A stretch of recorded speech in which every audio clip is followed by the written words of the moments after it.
Hola amigos lectores, bienvenidos una vez más a este canal, El Librero de Angelique. Espero que se encuentren muy bien. El día de hoy tengo el honor de presentarles una entrevista que amablemente me concedió el doctor Carlos Lomas García.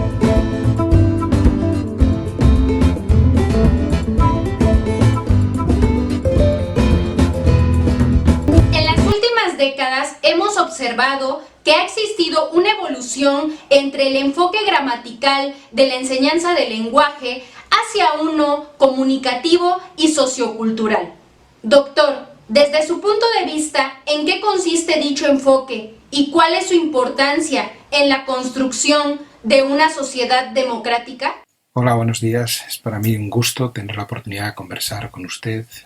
y a través de esta conversación y de su difusión en redes, pues llegar a otras personas que puedan estar interesadas en los asuntos de los que vamos a platicar a partir de ahora.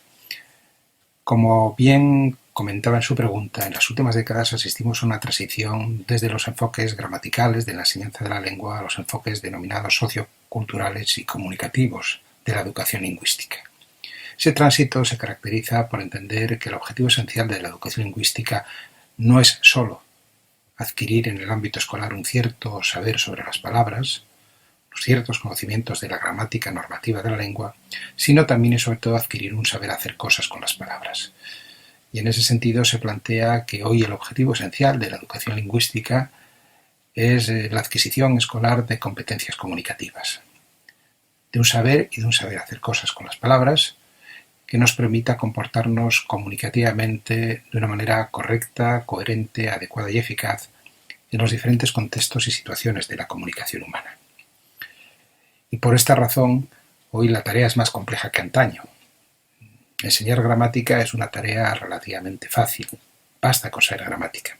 Pero enseñar destrezas comunicativas, enseñar a comportarse comunicativamente de una manera apropiada en todos y cada uno de los contextos de la comunicación humana es una tarea muchísimo más compleja. Y además es una tarea que no elude su naturaleza ética y política. El concepto de competencia comunicativa es un concepto que surge a mediados de la década de los 60 y se desarrolla durante la década de los 70 del siglo pasado. Procede del ámbito de la sociolingüística y de la etnografía de la comunicación y considera que la competencia comunicativa es todo aquello que un hablante debe saber y saber hacer con las palabras para tener una conducta comunicativa correcta, apropiada, coherente y eficaz. El concepto de competencia comunicativa incluye una serie de competencias como la competencia gramatical, la competencia textual o discursiva, la competencia estratégica, la competencia sociolingüística, la competencia literaria y, ya que somos personas que vivimos en el siglo XXI, nos guste o no, la competencia mediática, es decir, esos saberes, esas destrezas y esas actitudes que favorecen una lectura e interpretación crítica de los textos de la cultura de masas y de los hipertextos de Internet. Y en ese sentido, desde este enfoque, la adquisición de las habilidades lingüísticas no se orienta solo a unas habilidades de tipo funcional, también se orienta a la adquisición de una ética democrática de la comunicación que ponga las palabras al servicio de la convivencia, del encuentro, de la armonía entre las personas, de los valores de la paz, de la equidad, de la justicia, y que evite, por el contrario, los usos manipuladores y engañosos del lenguaje, esa verdad de las mentiras que tan a menudo nos rodea cuando asistimos a algunos usos y abusos de la palabra. Y en ese sentido podríamos decir que la enseñanza del lenguaje así concebida es aquella en la que la lectura de la palabra favorece una lectura del mundo que nos ha tocado vivir, una lectura del mundo que constituya la antesala de nuestro derecho inalienable a leerlo de una manera crítica, a interpretarlo y quizá a tener la esperanza de escribirlo algún día de otra manera. Es innegable que para aspirar a una sociedad verdaderamente democrática, es necesario que las mujeres tengamos presencia y visibilidad. Algunas personas hacen mofa del lenguaje inclusivo y señalan que el género femenino está implícito en las designaciones masculinas. Por ejemplo, en palabras como niños, alumnos, etc. Para usted, ¿qué es el lenguaje inclusivo y por qué es importante que el profesorado lo utilice para promover la equidad de género? Las sociedades humanas, hayan tenido o tengan el régimen político que hayan tenido o tengan, siempre han vivido bajo la dictadura del patriarcado, es decir, bajo formas sociales de relación, en el ámbito íntimo y en la esfera social, que consagran la dominación masculina contra las mujeres. Y por tanto la perpetuación de estereotipos sexuales de unas y de otros que legitiman los privilegios masculinos y niegan los derechos más elementales a las mujeres. Aunque afortunadamente en las últimas décadas observamos un avance significativo en la lucha por el derecho de las mujeres a la democracia, de la mano de tantas mujeres y de algunos hombres solidarios, no obstante aún queda mucho por hacer. Y la escuela tiene una tarea encomendada en este sentido muy importante. La escuela no puede ser neutral ante la inequidad. La escuela debe ser una escuela de democracia, una escuela de equidad, una escuela de relaciones armoniosas y amorosas entre los sexos. De ahí que no hay escuela democrática que no sea a la vez una escuela coeducativa, una escuela que vindique el derecho de las mujeres, por una parte, a los derechos que tradicionalmente han disfrutado los hombres, y que por otra parte vindique el derecho de los hombres a encontrar formas de entenderse como hombres que les alejen de los patrones del patriarcado, de la violencia y de la inequidad.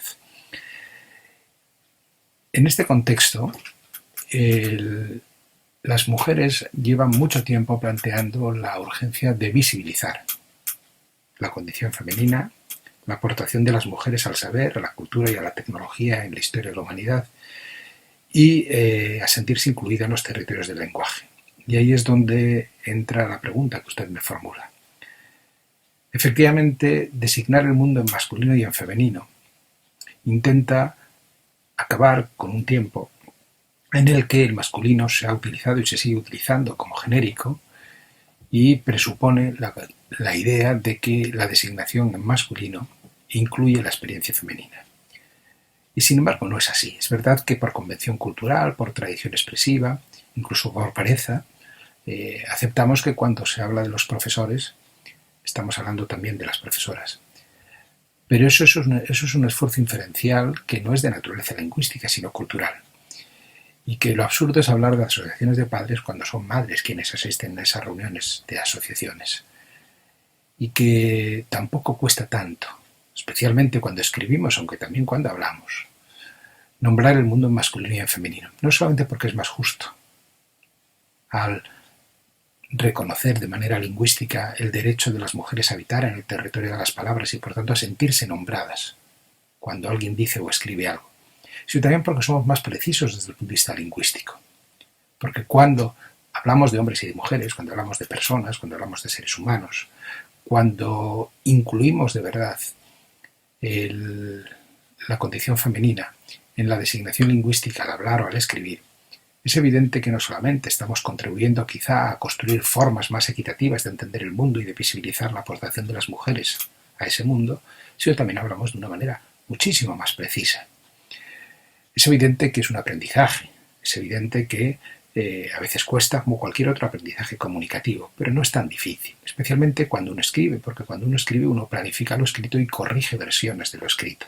Y de la misma manera que hay personas que dedican tanto tiempo a decidir el tipo de letra o el tamaño de la fuente tipográfica, quizá pudieran dedicar algunos segundos a pensar que si habla de los profesores no está hablando de las profesoras, y que mejor podría utilizar expresiones como quienes enseñan, el profesorado, el magisterio, quienes acuden a las aulas, etcétera, etcétera. Y al hablar ocurre lo mismo, especialmente en una exposición oral, formal, no digo tanto en una conversación espontánea o familiar, no cuesta tanto hacer ese esfuerzo y mostrar que si no siempre, de manera habitual, intentamos designar a hombres y mujeres por igual porque hablamos de un mundo que es sexuado. Y es un mundo que tiene el derecho a ser designado en masculino y en femenino, no solo por razones equitativas, también por razones semánticas, es decir, por razones de precisión lingüística si es que realmente queremos usar el lenguaje como instrumento preciso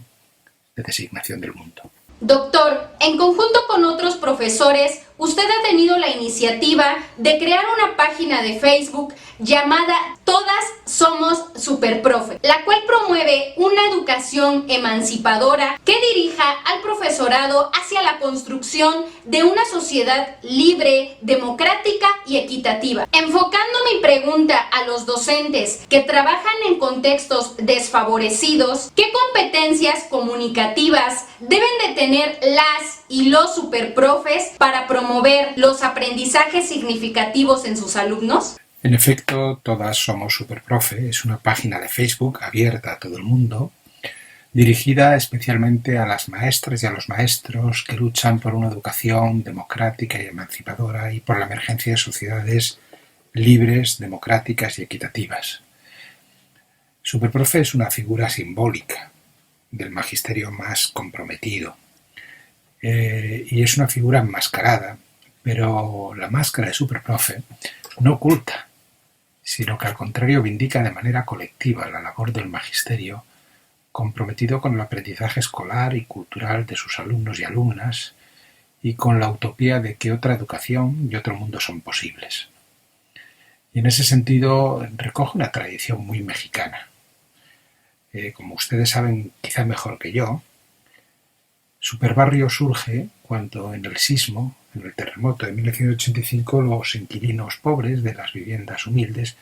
reivindicaron del gobierno del Distrito Federal ayudas para rehabilitar y poner en pie sus casas.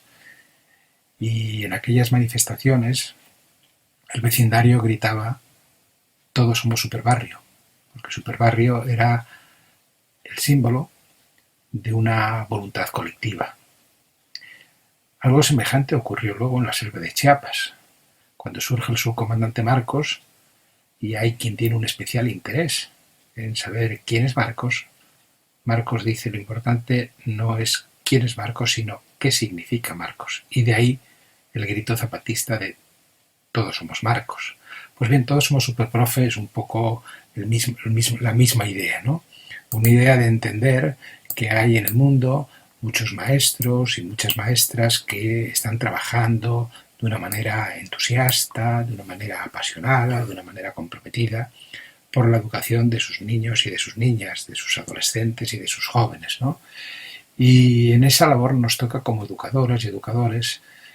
salir en defensa del derecho de las personas a un aprendizaje escolar de los útiles de la cultura, que no excluya una lectura crítica del mundo, como nos pedía Paulo Freire, ni el deseo de construir no solo una escuela, sino también una sociedad equitativa y democrática donde la vida de las mujeres y de los hombres tenga al fin una oportunidad frente a la barbarie, a la ignorancia, a la alienación, a la injusticia y a menudo a la violencia. ¿Qué habilidades, me pregunta usted, ha de tener un superprofe o una superprofe? Yo creo que ante todo y sobre todo es una cuestión emocional, es decir, afectiva. Decía George Steiner que en el mejor de los casos la relación entre una maestra y su alumna, entre un maestro y su alumno,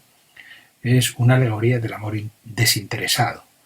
Y yo creo que esos maestros y esas maestras, que a veces, como usted dice, en contextos vulnerables, en contextos tremendamente difíciles, sin apenas medios, son capaces de construir en torno a las escuelas un oasis de equidad y de respeto, un lugar donde los niños y las niñas se encuentran a gusto, se sienten queridos y respetados, y donde las cosas que allí se hacen contribuyen de alguna manera a brindar oportunidades a esos niños y niñas que fuera de la escuela nadie brinda esas oportunidades. Me parece que es la tarea más hermosa de la educación. Una tarea utópica, porque sabemos que la educación por sí sola no cambia el mundo, que los esfuerzos de las maestras y de los maestros superprofes a menudo concluyen cuando ese niño o esa niña, ese adolescente o ese joven salen del colegio y se encuentran con su vida real, con la vida difícil de sus familias, con entornos violentos, con sociedades inequitativas. Pero si han tenido la oportunidad de imaginar el mundo de otras maneras en el contexto del salón de clase, si han visto que los seres humanos pueden tener formas armoniosas de relación, donde el afecto y el aprendizaje están por encima de las miserias de la condición humana, quizá en el futuro puedan tener la oportunidad de situarse en ese mundo de una manera crítica y de una manera comprometida para transformar en el ámbito que sea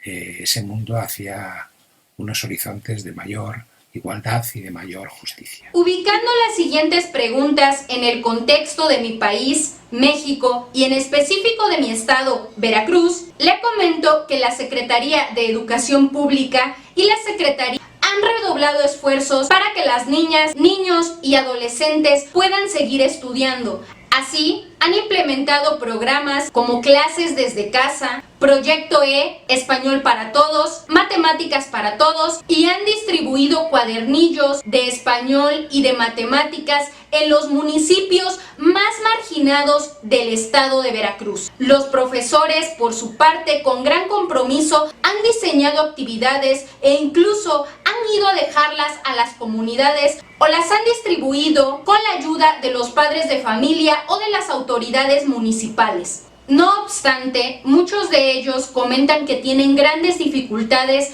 para comunicarse con sus alumnos y así poder retroalimentarlos y evaluarlos adecuadamente. Desde su perspectiva, ¿cómo pueden contribuir las y los superprofes a que haya un acceso equitativo en la educación en este periodo de confinamiento? Vivimos un tiempo excepcional de pandemia. Nadie imaginó que el mundo iba a verse sometido a un virus que ha infectado a miles y miles de personas, que ha detenido las sociedades humanas, que nos obliga a mantener una sana distancia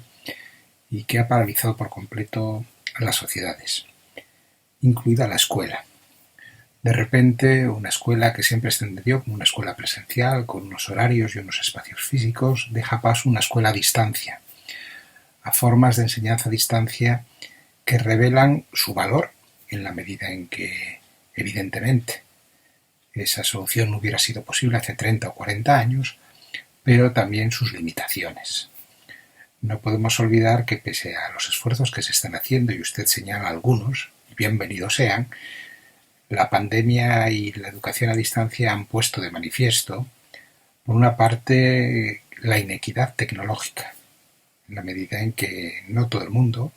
no todas las familias tienen una conexión a Internet en condiciones, tienen computadoras, tienen herramientas tecnológicas que permitan seguir la enseñanza a distancia que les brindan las administraciones educativas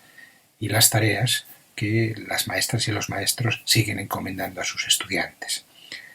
Por otra parte, restringir al ámbito familiar el aprendizaje también genera una enorme inequidad porque hay familias que por su instrucción cultural sí pueden apoyar y ayudar al alumnado en la resolución de tareas, y hay familias que por su escaso nivel de instrucción escolar apenas pueden ayudar en la resolución de esas tareas al alumnado. Con lo cual yo creo que la pandemia y la educación a distancia ha agravado la inequidad escolar y ha situado a aquellos que parecen haber nacido para perder en una posición aún más desventajosa que si fuera posible asistir a las clases. Ante esto, cabe el consuelo de pensar que esto es temporal, que espero que pronto y cuanto antes pueda volverse a la vida cotidiana y por tanto pueda volverse a las aulas. Yo diría que tampoco deberíamos agobiarnos, porque esta situación, pese a lo que acabo de señalar, que desvela una tremenda inequidad entre el alumnado por razones sociales, también refleja la urgencia de pensar la educación de otras maneras. Y ahora no hablo de tecnologías, independientemente de que estaría bien que las administraciones fueran mejorando la conectividad y el apoyo con recursos telemáticos y a distancia entre las escuelas y entre las escuelas y las familias. Pero le decía que me parece que hay dos aspectos que son muy interesantes. En primer lugar, perder 2, 3, 4 meses de clases no es el final del mundo. El aprendizaje escolar es largo en el tiempo y el aprendizaje cultural y social es interminable, concluye con la muerte. Y por tanto, aun siendo lamentable esta situación excepcional por razones sanitarias y también educativas, yo noto que mucha gente sufre ataques de ansiedad, no tanto en la educación primaria, sino en etapas más altas de escolaridad, por considerar que todo está perdido y que hay que volver a empezar de cero. Y no es verdad. En primer lugar, porque los alumnos, cuando se ven obligados a confinarse en las casas, ya han recibido instrucción escolar, ya saben y saben hacer cosas, y a partir de ahí habrá que apoyarles por vía telemática, a través de la educación a distancia y de las computadoras, para que sigan con sus hábitos de estudio y de trabajo, pero volverán a las aulas y construiremos a partir de donde les dejamos los aprendizajes. Y por otra parte, yo creo que esto pone de manifiesto, especialmente a quienes están obsesionados, o un tanto ansiosos por que no voy a tener tiempo de concluir el programa de estudios, que no me da tiempo a explicar estas lecciones, que a través de vías tecnológicas como la educación a distancia no puedo favorecer este tipo de aprendizajes. Habría que volver a pensar en que quizá tenemos unos currículos muy enciclopédicos, que no todo lo que se enseña tiene un sentido de urgencia, ni es significativo, ni es funcional, y que quizá en ese sentido la escuela debería plantearse una reflexión sobre qué saberes escolares son socialmente relevantes y contribuyen de verdad a la formación de personas competentes, autónomas, instruidas, letradas y críticas, y que otros saberes están ahí por tradición escolar, porque la disciplina de turno considera que tal contenido no puede dejar de darse en la enseñanza de las matemáticas o en la enseñanza de las lenguas o en la enseñanza de la geografía o de la historia, y en ese sentido saber que los currículos, los planeamientos curriculares, los programas de enseñanza tienen que ser flexibles y adaptarse a las circunstancias, y esta circunstancia, la pandemia, es una más. Los superprofes, por concluir respondiendo a la pregunta que me formula, pues no pueden hacer más de lo que ya hacen. Es decir, seguramente trabajar aún más horas, porque el tiempo de enseñanza presencial es un tiempo acotado, es un tiempo en torno a un horario, y aunque uno se lleve trabajo a casa no es un tiempo infinito, pero las consultas de los estudiantes, la atención quizá más personalizada, la resolución de los problemas de tipo técnico, en ocasiones la escasa competencia del maestro y a veces también del estudiante, pero ahora hablo del maestro, de la maestra, para manejar una determinada plataforma, para utilizar una determinada aplicación informática, está llevando a los maestros comprometidos con la educación un esfuerzo de trabajo aún mayor en el tiempo del que habitualmente ya venían realizando, ¿no? Por tanto, yo creo que la labor que compete a los superprofes y a las superprofes es primero transmitir calma y solidaridad a las familias y a los estudiantes, plantearles que todo esto va a acabar, que volverán a las aulas, que aprovecharemos el tiempo a través de la computadora en la medida en que podamos, pero que ya volveremos a vernos, ya volveremos a mirarnos, ya volveremos a tener una insana distancia entre nosotros, ya volveremos a disfrutar de ese escenario comunicativo que es el salón de clases, donde compartimos significados y aprendemos unos de otros, unas de otros. ¿Cómo podría el profesorado involucrar a las madres y a los padres de familia para que coadyuven al desarrollo de las competencias comunicativas de sus hijas e hijos durante este periodo de confinamiento? Escuela y familias han de estar siempre en contacto continuo, y no solamente en tiempo excepcional de pandemia como ahora. Las familias, las asociaciones de madres y padres han de tener presencia en la escuela, han de colaborar con las instituciones escolares, y no solo en la realización de una fiesta o de una celebración, también en decisiones que afecten a las normas, incluso a los contenidos, porque sin duda la escuela también es un agente socializador y un agente educativo. Y conviene velar por la coherencia entre el modo en que se trabaja en la escuela y la manera en que se vive en la familia. De manera que en la escuela nos enseñen valores, actitudes y normas que luego se conculcan, se transgreden o se violentan en el ámbito familiar. En este tiempo de pandemia ese vínculo es especialmente relevante, porque evidentemente a las familias hay que informarlas de las características de este nuevo tiempo, de cuáles son las reglas del juego, de qué tipo de materiales y de contenidos van a ser trabajados a través de qué sistemas de relación y de comunicación, para que estén al tanto, para que puedan de alguna manera controlar, en el mejor sentido de la palabra, que las niñas y los niños vayan realizando sus tareas, y por tanto implicándoles y corresponsabilizándoles en esa tarea educadora a distancia, en la medida en que pueden ser quienes comprueben sobre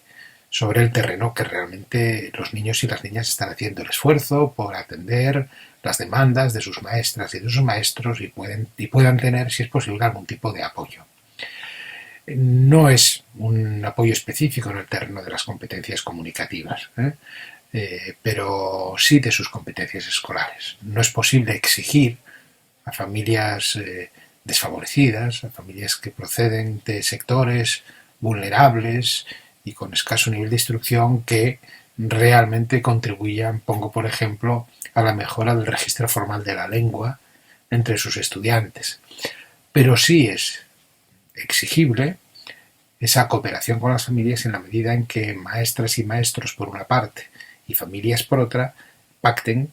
unas reglas del juego que les permitan que durante ese tiempo el aprendizaje se produzca de una manera fluida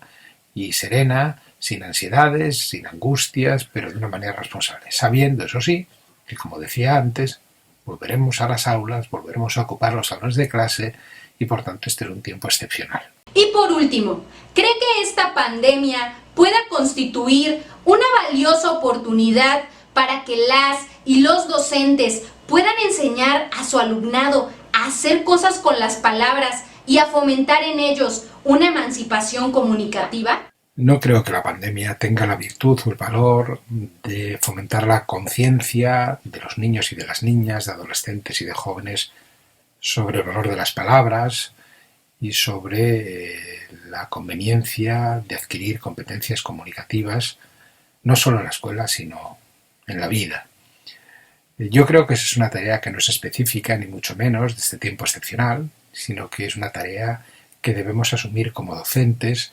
desde tempranas edades hasta el final de la escolaridad de nuestros estudiantes, en la medida en que tenemos que ayudarles a entender que el lenguaje no es solamente una materia escolar, que deben aprobar, que tiene detrás un profesor o una profesora, que el lenguaje no es solo una gramática, que el lenguaje es algo que nos constituye como seres humanos, que como decía Octavio Paz, somos palabras, estamos hechos de palabras y no podemos escapar del lenguaje. Y el pensamiento humano es un pensamiento lingüístico. Sin palabras no somos nada, porque somos lo que decimos y hacemos al decir. Y también somos lo que nos dicen y nos hacen al decirnos cosas con las palabras. Por tanto, esta conciencia sociolingüística sobre el poder de las palabras es esencial para que otorguen valor al aprendizaje, por ejemplo, de la oralidad formal, del uso correcto de la escritura, para que sean conscientes de la importancia de leer de manera crítica los textos y los hipertextos, y para que entiendan que en el mundo a menudo se exhibe la verdad de las mentiras y solo una alfabetización adecuada, y por tanto solo una alfabetización que incluya el dominio de competencias comunicativas les va a permitir salir al mundo con unas condiciones de equidad y con unas condiciones de libertad y de ciudadanía democrática que si no es así no van a tener. Por tanto, creo que esa conciencia del estudiante sobre el poder de las palabras y sobre el valor de las competencias comunicativas es una conciencia que no se va a despertar de manera excepcional en este tiempo, sino que es una tarea continua a lo largo de la escolaridad. Doctor, le agradezco infinitamente el haber aceptado participar en esta entrevista, de la cual seguramente aprenderemos bastante y nos servirá para construir una educación que garantice mejores condiciones de vida para las niñas, niños y adolescentes. Espero que esta entrevista haya sido de su agrado. Recordemos que la lectura es parte fundamental para construir esa sociedad democrática que tanto queremos y que tanto necesitamos. Los invito a que me dejen un comentario y que tengan muy felices y productivas lecturas. ¡Nos vemos!